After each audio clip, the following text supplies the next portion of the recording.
Apple Blitz with Anthony Rivardo and Matt O'Leary.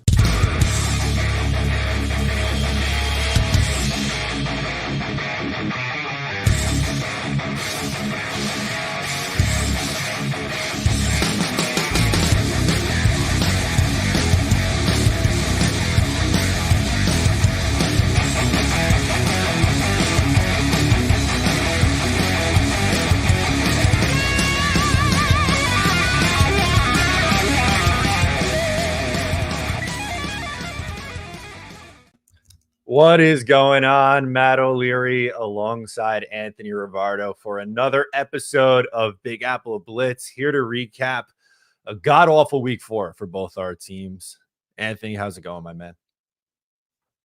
You know, I can't say it's going well. It's just going. You know, New York sports, they're back. This is New York sports as of the last decade or so, and man, it's ugly. On top of that, the Knicks did something ballistic that I don't agree with either. Obviously, getting rid of DiVincenzo. We're not even going to dive into any of that. Let's just talk about how embarrassing the Giants and the Jets are. It's not some good scenes right now for the New York sports fans, though. So, for full context, we were running a little bit late today. Completely my fault. So, I stayed over in New Jersey because I absolutely hate driving back from MetLife Stadium. It would have been 4 hours home. It was a little over 2 hours today. And I don't know why I keep doing this to myself, Anthony. Year after year, I go to these stupid games at the god-awful, disgusting air conditioning unit of a stadium, sit out in the rain for 8 hours and don't see a touchdown. Like, I can't tell you how often that's happened to me over the last, this past year. Then last year I went to the Chargers game where they got embarrassed on Monday night. Year before that, the home opener in the rain against the Ravens, where they score one garbage time touchdown at the end with Joe Flacco. I watched Zach Wilson throw 4 interceptions in his home debut the year before that. Like, why do I keep going to these stupid fucking games at that awful stadium? I don't know why I do it to myself. And just a horrible, horrible, horrible effort against a team that you absolutely needed to beat. I mean, it was embarrassing. You're right. Like, why go to these games when this is the product that the Giants and the Jets both still keep putting on the field week in and week out? It's been years of this misery. And just when we think it's going to finally turn around for the Jets, they bring us crashing back down to reality. They remind us that this is the New York Jets team that has embarrassed their fans for so long. And that really was the best word that I could use to describe the performance of the Giants on Thursday and the performance of the Jets yesterday. Just embarrassing. Whether you want to talk about defensive lapses, whether you want to talk about poor coaching, or just an offense that could put anyone to sleep, it was embarrassing for the Jets yesterday. Yeah, so I wanted to pull up the box score numbers. The Jets lost 10-9. They had a chance to hit a game-winning field goal at the end.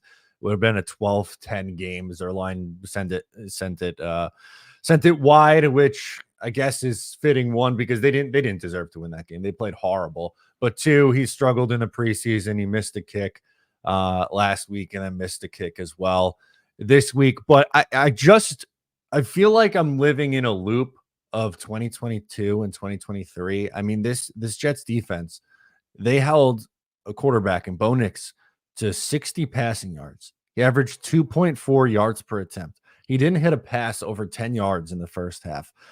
They were not good enough against the run, and that ended up costing them. But still, if your defense is allowing 10 points in a game, you can't lose that game. They didn't get in the end zone. They settled for 3 field goals. And to me, the biggest story from this game is I've tried my best to be as patient with Robert Saleh as humanly possible. He's dealt with absolutely horrific quarterback play in his first 3 years. But when you have 10 days off and you are 8-point favorites at home, and to come out with this effort is just an abomination. They were penalized 13 times in this game. That you can't beat anyone that way. Offensively, not good enough. Breece Hall was garbage in this game. 10 carries for 4 yards, had a dropped pass as well. Garrett Wilson, another quiet day, 5 catches for 41 yards.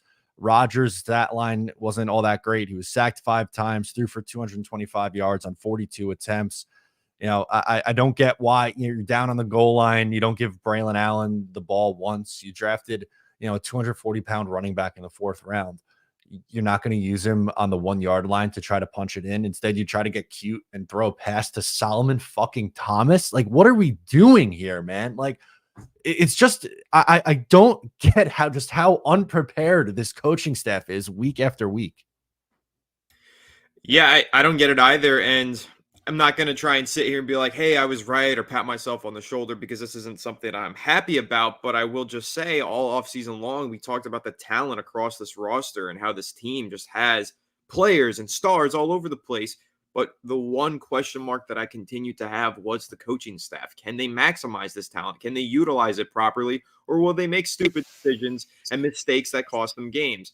Namely, Nathaniel Hackett was my chief person that I was concerned about. Is he going to make some stupid calls like the one you just described to Solomon Thomas on the goal line? Like, that's a coach straight up just holding a team back. And that's going to end up being the story of this season for this Jets team if they don't make a turnaround. It's going to be, what a roster with so much talent that just got wasted. And again, that was my chief concern going into this year. I thought things were on the up and up after that excellent win over the Patriots. Aaron Rodgers looked like he was having a second prime, third prime, if you want to argue with that. Seemed like him and Garrett Wilson were finally getting on the same page, and the offense looked like it had a dynamic attack in their backfield with both Breece Hall and Braylon Allen. Then it all came crashing back down to earth, and we saw prime Nathaniel Hackett ball. That's exactly what we saw against his old team, no less. So it was supposed to be this revenge rivalry kind of game here. You know, you got Zach Wilson on the other sideline doing nothing, but you have Hackett going up against his former team that he was the worst head coach in history for,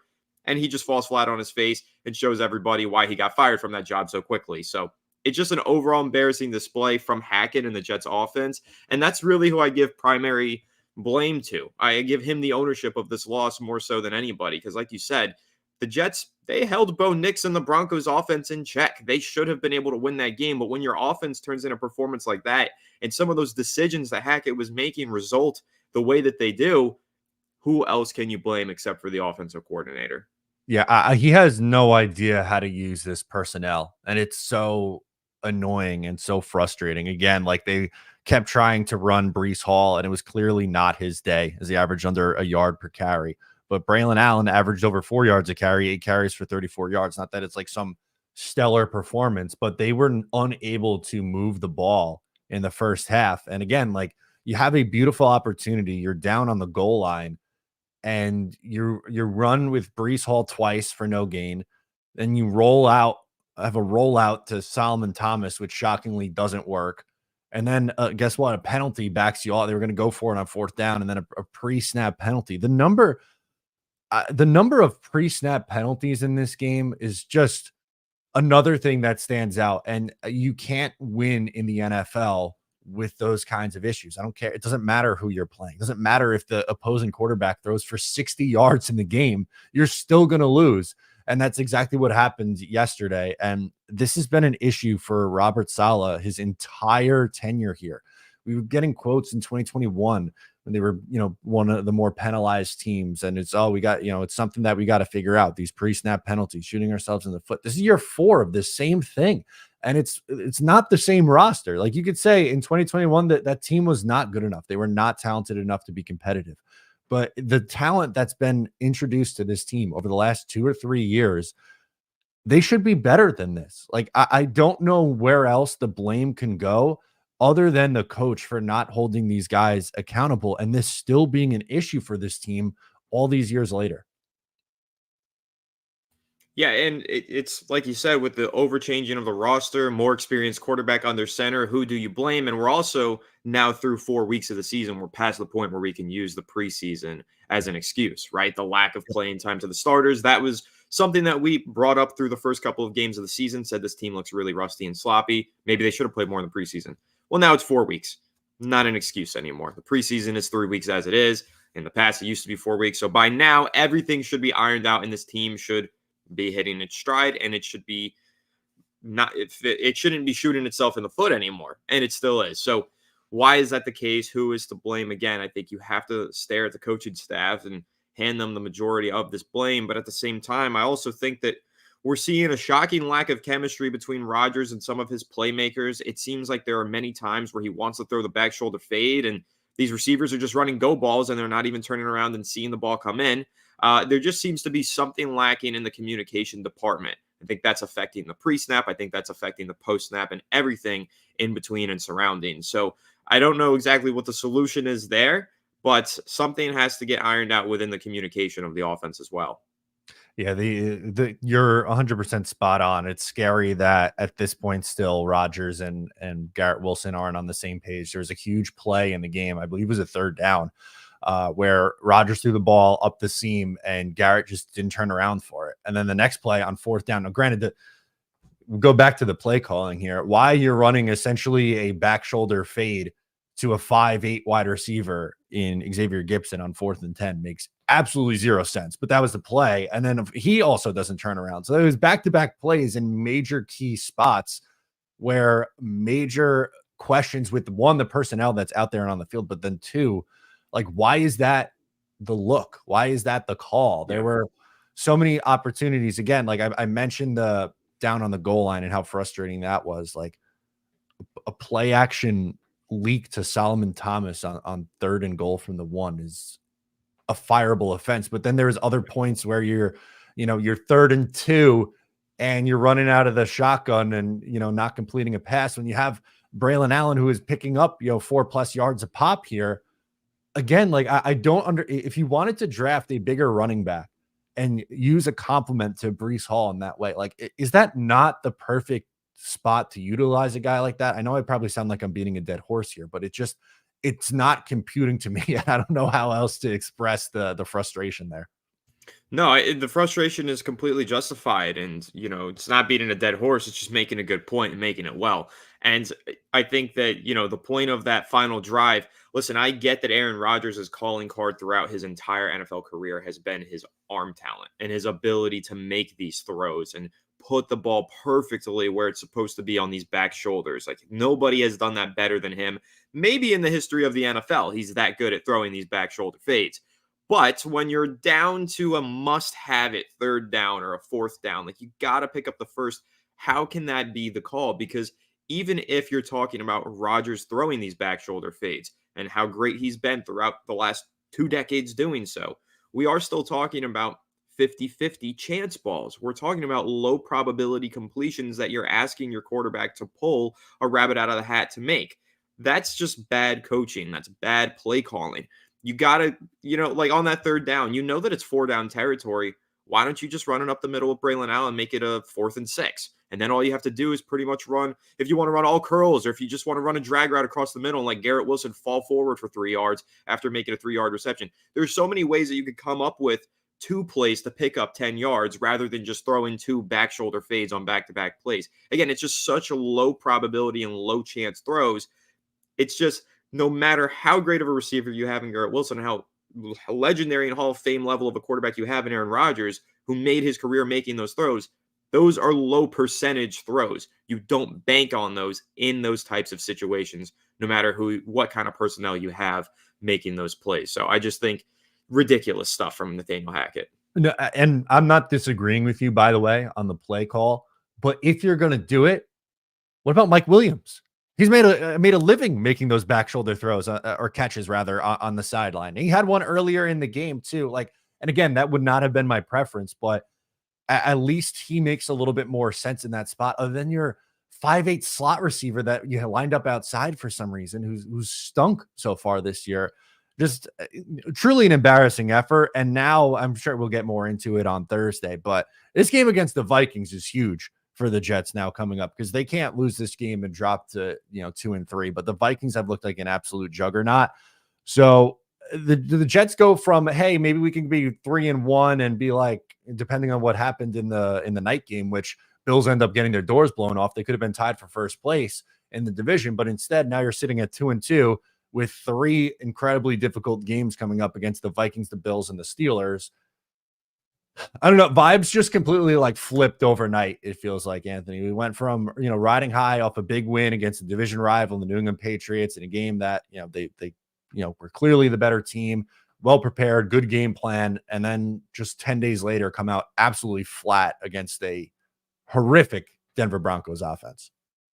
Yeah, and it's just like I said, you're crashing down to earth at this point as a Jets fan. Like it felt like the corner was finally being turned after the Thursday night game. And I guess you know what? If I want to make one type of I don't like to make excuses, but I'll try and just bring a little bit of optimism. Sometimes those breaks after the Thursday night game, they help a team. Sometimes they hurt a team and they create some rust. So maybe that's what it is. I don't like that excuse. I hate to even bring that one up, but just to try and give some sense of optimism to the Jets fans who are really deterred after this performance. But I also will mention Harlan Abraham in the comments says, Rodgers could have changed those plays by what he saw on the field. And, that's possible. That's true. But at the same time, there's only so much that a quarterback can do at the line of scrimmage when they're given X amount of plays and the play call from the headset, and then given the personnel that they're given on the field in the alignment. It's not like he could change the entire formation and then start calling an entire new play. He has to basically set from the three options that he has at the line of scrimmage and go from there. And it's very well possible that Nathaniel Hackett gave him like 2 to 3 really crummy options and he tried to make do with what he had. I can't imagine that Aaron Rodgers himself was thrilled with the call of back-to-back back shoulder fades, And then, I think that the Denver Broncos did a really good job helping the Jets in this one. Like they tried their best to lose that game. The play calling from Sean Payton at the end was atrocious, who, as I've said many times, A, shouldn't be allowed to coach in the league, and B, is the most overrated head coach in NFL history. He absolutely tried to choke that one. He tried to hand it over to the Jets. And the fact that they were unable to capitalize on it, unable to gain the necessary yardage at the end of the game to get an easier field goal or even make it a chip shot field goal, it's just overall an embarrassing outing and effort. And so whether you want to, give some blame to Rodgers for not changing the play calls, I don't know. I don't care. Like at the end of the day, it's just overall unacceptable from the entire Jets team to not have been able to get into the end zone and find a way to beat a historically bad performance from a Denver Broncos offense. My guy, Steven Zantz, he does a podcast over on the Badlands feed, tweeted a screenshot that I just think is going to keep me up at night for a second night of a row. Saying you can't sit here and tell me Allen doesn't score here 99 times out of 100. Look, Breece Hall ended up trying to bounce this run to the outside and got tackled at the 2-yard line, where I think someone with Allen's skill set is going right up the A gap and lowering his shoulder into 55 there. Something's up with Breece Hall too, by the way. He does not look like himself, which is, again, really another frustrating thing because the Jets' best players weren't their best players in this game. Yeah, I'm not gonna lie, I'm starting to get a little concerned with Breece Hall. He's been outproduced on the ground a lot from Braylon Allen this season, and he just looks like he's not decisive and not even nearly as creative as he should be as a runner. I mean, I love what he's been doing as a receiver this season. Obviously, we talked about him turning into Randy Moss for a play as a freak on the Tennessee Titans. Like that was incredible, and he's done plenty to pick up a lot of PPR points in fantasy, and I have him in one of my leagues, so I'm happy about that. But, generally speaking, his efficiency on the ground has just been severely lacking. No, it really has been, but we can wrap up our long monologue here on the Jets. Just not good enough, embarrassing effort, and I might be banning myself from MetLife Stadium because I don't think I've seen a win in that building since 2019. So maybe I'm the problem here. It's similar for me with the Giants. I haven't been to a game in a little while. I used to have such an incredible record. I think the first 5 games I went to in my lifetime were all wins. And then out of nowhere, the Giants team just got so bad that my presence wasn't enough to bring them to victory any longer, especially at MetLife Stadium. I went and saw them get embarrassed on Eli Manning's ceremonial Ring of Honor induction. And so since then, I've been, maybe I don't need to go to one game a year. Maybe I just kind of watch from home. The football is better to watch from home anyway. But give and take with that. I don't know, because when you go to a good game, like, all right, now getting a little off topic, but 2020 or 2019 rather, I was there for Daniel Jones's first start in Raymond James Stadium in Tampa Bay. And that was one of the most electric and unforgettable experiences of my life. So I couldn't have gotten that watching that from home. I got that watching that in the stadium. So when you're there for the right moment of the right game and the right play, it's unforgettable. It's nothing like it. But when you're watching a 10-9 loss on a crummy Sunday afternoon, yeah, you'd rather watch that one at home. So it's all give and take, I think. Yeah, the last time I had a moment like that was the last home game of 2015 overtime win against the Patriots was the last time I felt anything.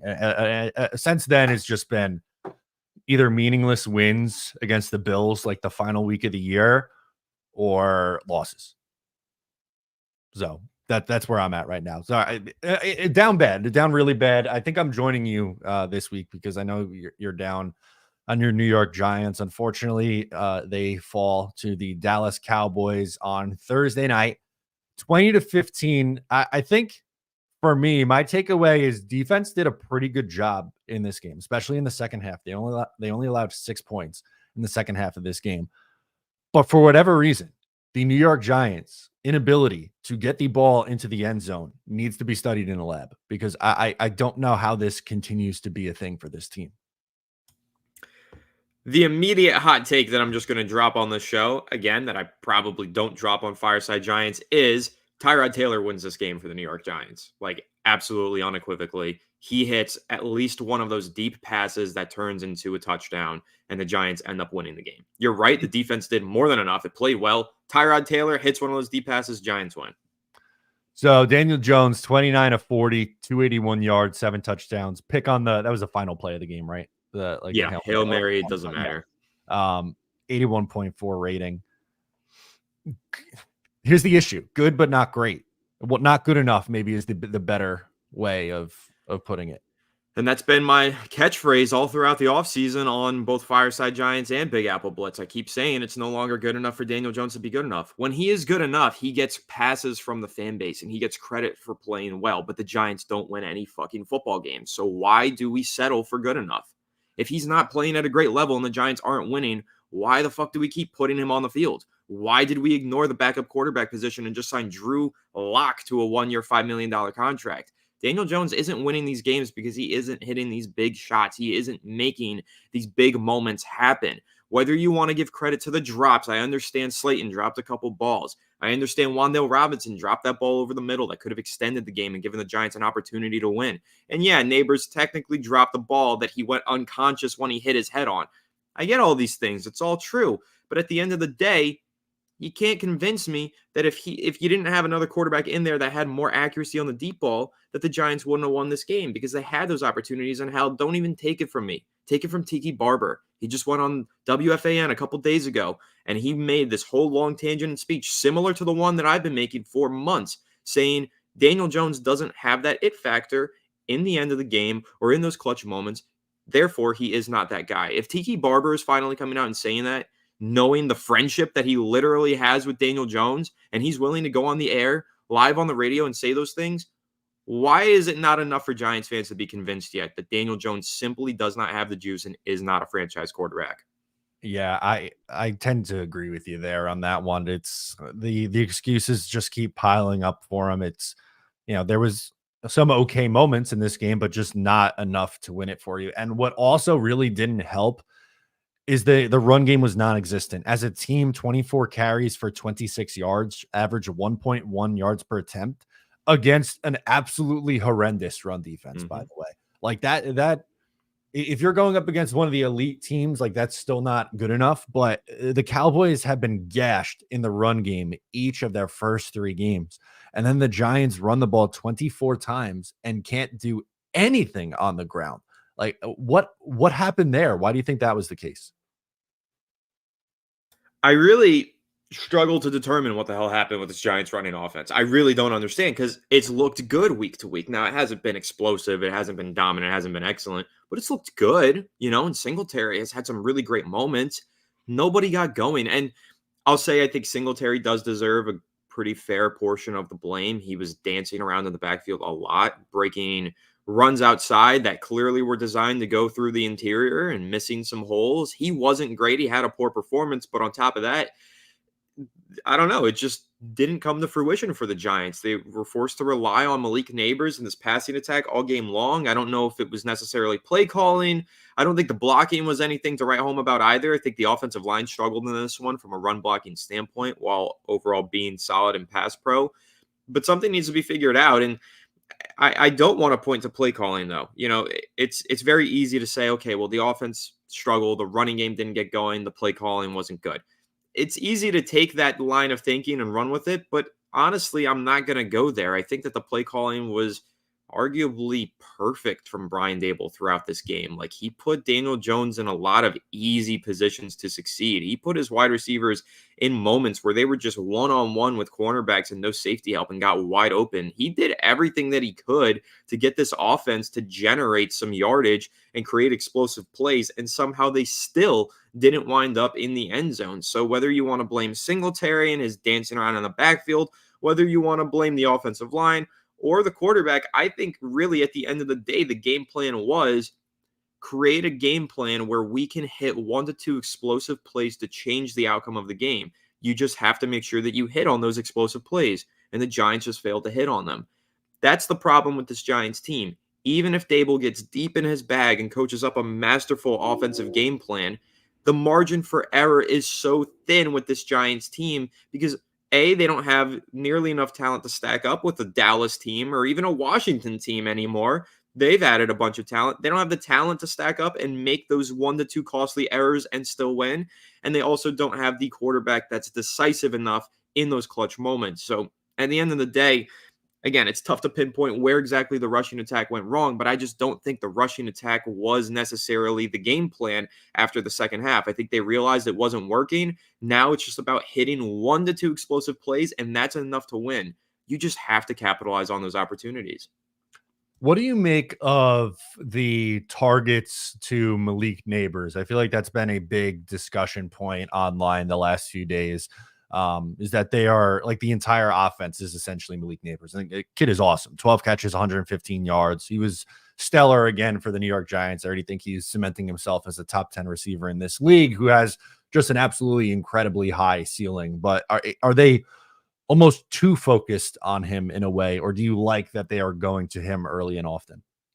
I mean, as a fantasy manager in multiple leagues, I love it. As a fan of the wide receiver position, it's my favorite position to watch in the sport. I love it. And as a fan of LSU somewhat and of Malik Neighbors as a whole, I love it. As a Giants fan with long-term investment into this team, I'm concerned. I honestly feel like they are immediately giving him the Saquon Barkley treatment. And what I mean by that is in 2018, Saquon Barkley was drafted very highly, was automatically the focal point and the star of the Giants offense, and you knew he was going to touch the ball 20 to 30 times a game.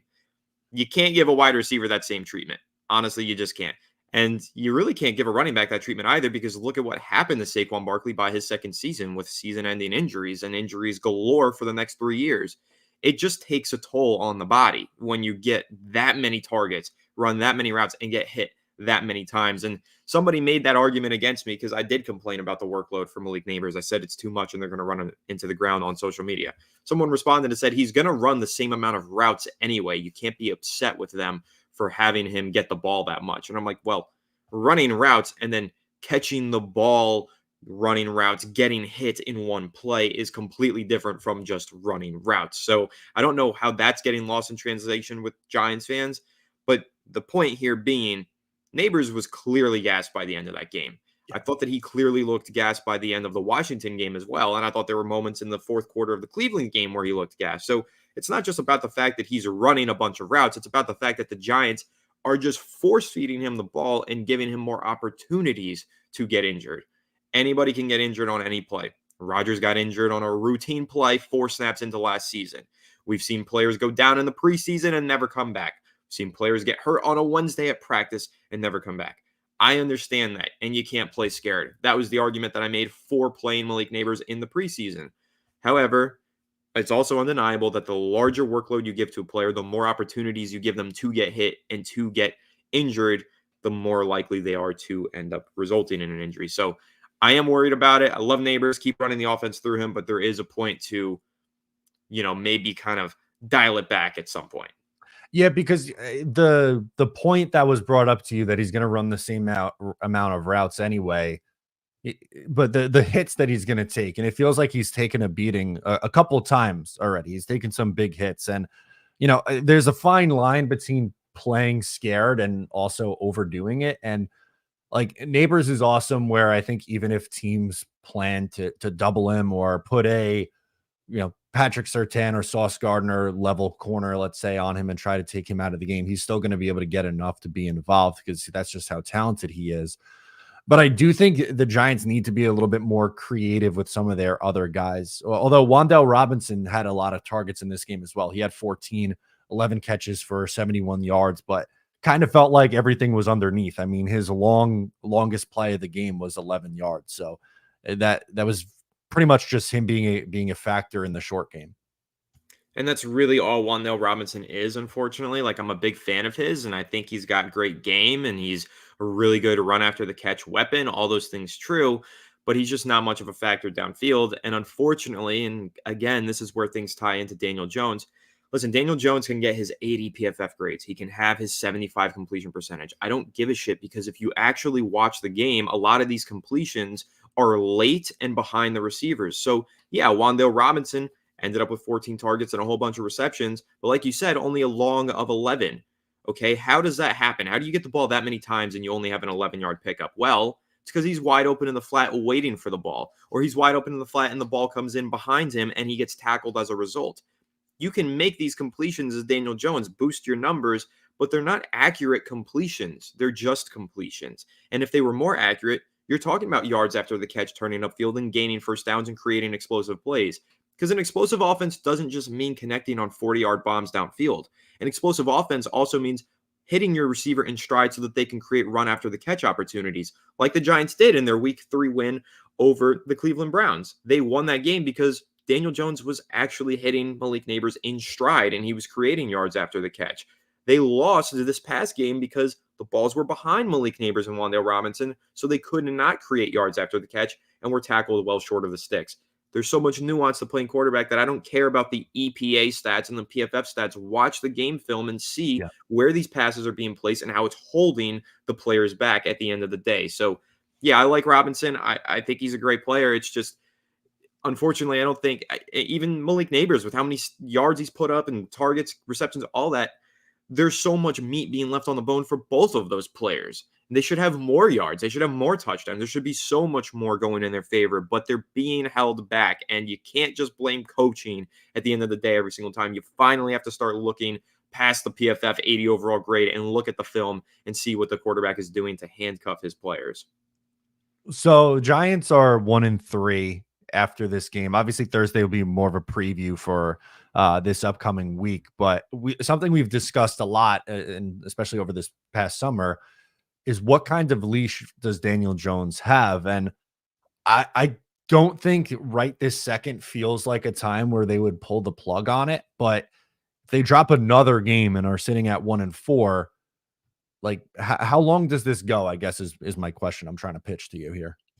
I don't know how much longer it realistically can go. I think, even though the Giants are claiming their support for him, and, they're competitive in these games, I understand all that, but we are talking about Brian Daboll here. And Brian Daboll is definitely smart enough to look at the game film and see what's holding this team back and what's not. And I think he understands that Daniel Jones is holding this team back. They found a tremendous amount of success down the final stretch of last season when Tommy DeVito was throwing the ball downfield. Found a tremendous amount of success when Tyrod Taylor is throwing the ball downfield. All of that stuff is true. And at the end of the day, we're still rolling with Daniel Jones. I think Brian Daboll can see it. I don't think it lasts much longer. I mean, we've got this game against Seattle in Week 5 next weekend. That's going to be a tough one. They're probably not winning that. And then they're playing a Cincinnati team that's finally turning things around in primetime the following week. The Giants get embarrassed on primetime once again. Daniel Jones, again, has one career win in primetime and now 14 losses. How do you continue to justify it? So even if the team is leading the league in drops, the quarterback has won one primetime game in his career. He has the lowest winning percentage of all time for starting quarterbacks in primetime. And yeah, he's dealt with drops and poor pass protection and all this bullshit throughout his career. And at the end of the day, he hasn't risen above it. So Tiki Barber's sentiment of not being able to capitalize on few opportunities to prove that he's that guy, it still reigns true.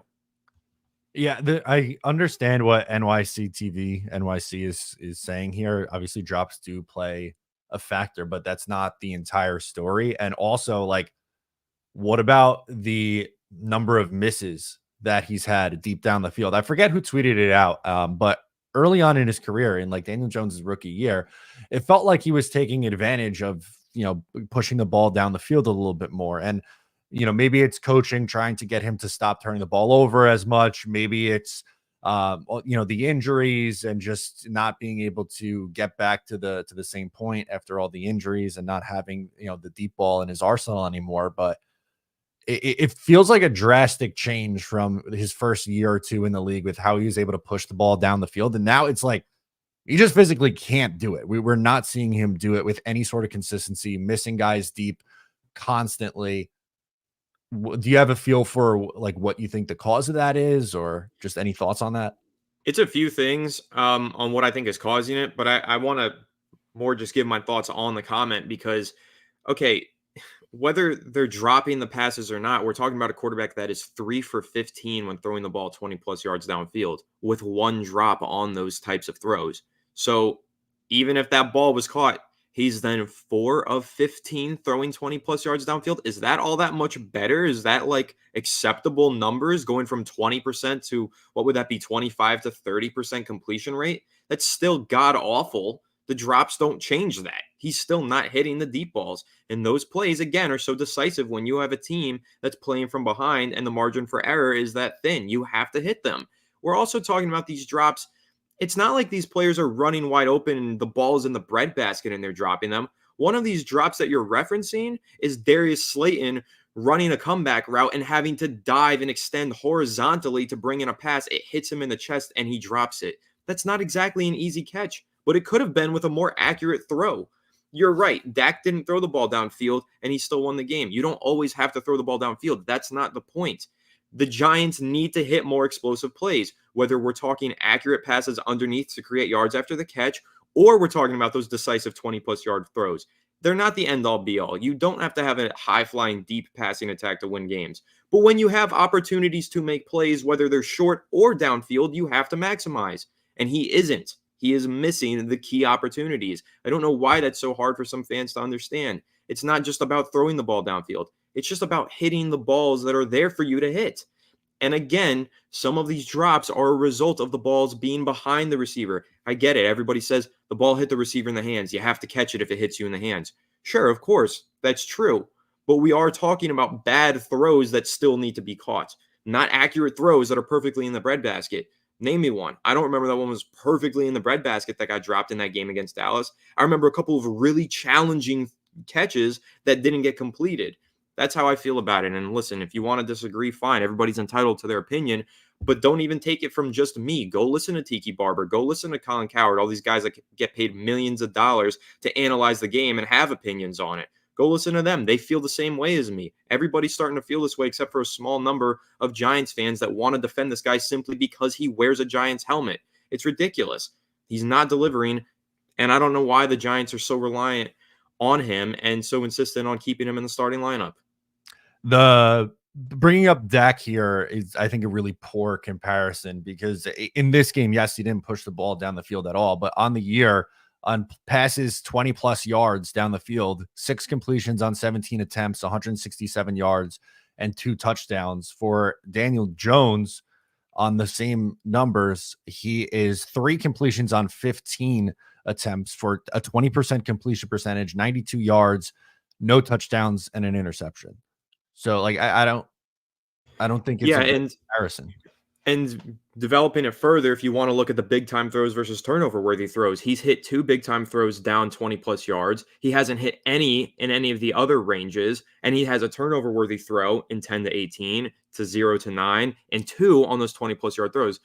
I mean, I know that the big time throws are pretty exclusive to the 20 plus category, and it's hard to get them in the 10 to 19 by PFF's grading system, but they are still possible. And oftentimes they're about throwing into tight windows into those 10 to 19 yard passing ranges. Daniel Jones just isn't hitting those types of throws. And when they call them big time throws, it's also because they're not just hitting deep, accurate downfield throws, but they're hitting a receiver in stride and he's able to turn upfield and create an explosive play because the ball was so perfect. Daniel Jones isn't doing that. He's throwing them behind these receivers and they're getting tackled as a result. That's the entire thing. I'm not saying that the drops are because of Daniel Jones. I don't know how many ways I have to slice this up and make the same point over and over, and you just don't listen and misinterpret and realign my words. Like, I'm not going to keep going back and forth on this at this point because I've made my point in several different ways. That's not the point that I've made here. Anything else on this Giants Cowboys game before we wrap it up on this episode here? Listen, I don't hate Daniel Jones. I have nothing personal against him. I'm just saying there's more being left on the table. Like the Giants have had opportunities to win these games. Blame who you want. Yeah, the balls have to be caught if they hit the receiver's hands. I get that, but they're also not the best balls, and there are also throws that are being blatantly missed. Let's see if somebody else can hit them. You never know. Go look at what happened with the Panthers. Bryce Young gets taken out of the lineup. Immediately, Andy Dalton stands in the pocket and rips a piss missile 30 yards downfield for a touchdown between two defenders, right? Sometimes it just takes a spark and a different quarterback who doesn't have that tunnel vision to step in there and make the throws. Why not give it a try? It's not going to hurt this team at 1-3, basically already out of playoff contention through 4 weeks of the season. Give it a try. Well, other last point, Kayvon Thibodeau looked like a star. I was happy about that. And also, people are blowing Brian Burns' lackluster performance way out of proportion. Next Gen Stats had him with 0 pressures. Meanwhile, PFF had him with 3. It's just different ways of interpreting the game. It's also just different ways of watching the way that they do their jobs. Brian Burns isn't always being asked to just straight up pass rush, especially against a quick passing attack that the Cowboys had. Because you're right, they didn't throw the ball 20 plus yards downfield. It was a lot of intermediate and short stuff, which means that there aren't many opportunities for pressures. So he's setting the edge and doing other things. So overall, I feel confident about the way that the defense has bounced back after a rough start to the season. I just still don't feel like we have much hope and direction going forward because we're not maximizing the potential of this offense. Well, Thursday should be fun because there's a chance that we are previewing a game for both of these teams where their opponent is 4-0. Seahawks 3-0 with a chance to go to 4-0 tonight. Tough game, though. They're playing against the Lions. Should be a good one on Monday Night Football. And for the New York Jets, they are taking on the Minnesota Vikings at this point. So we'll see what we're looking at on Thursday, but hopefully vibes turn around in the next couple days because I don't like episodes like this. I like the Victory Monday episodes. That was a lot more fun. That was a lot more fun. That was a good time. We immediately go from Victory Monday to pity parade and losing Monday 1 week later. Not a lot of fun. I'll answer this last question from NYC TV NYC and just say whether we're not picking top 5, I definitely think we're probably picking top 10. I mean, we're 1-3 and we're facing the Seahawks next week. We're likely 1-4. Like, this is not a team.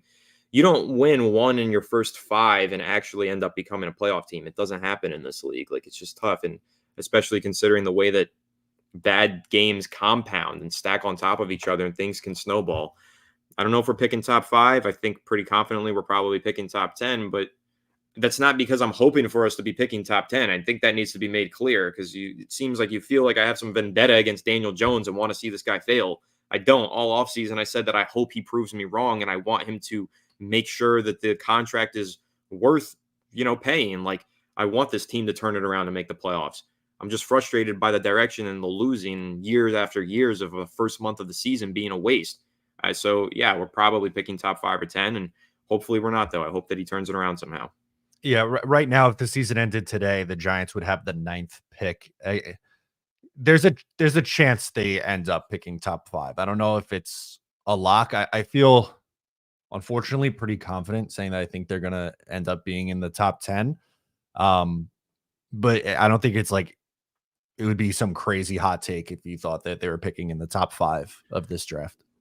Listen, an ideal world for me is the Giants are picking 5. They trade down to about 10 to 15, and they trade that first-round pick, land J.J. McCarthy, and pair him with Malik Neighbors, and then add extra draft capital on that trade down to build out the rest of the roster. Meanwhile, you also sign a bridge quarterback, and you let whoever develop, whether it's McCarthy or if you do end up drafting somebody. I don't know. There's so many different ways to slice this, but this is the problem.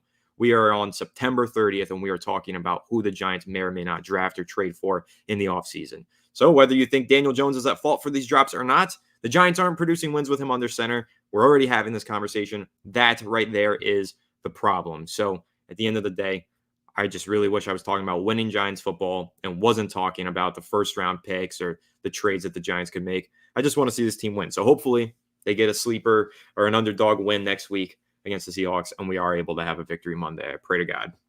That'll do it for us on this episode. Thank you so much for tuning in. You can find Anthony over on Fireside Giants, me, I'm over on Talking Jets, or Matt O'Leary NY. That'll do it. We'll talk to you Thursday.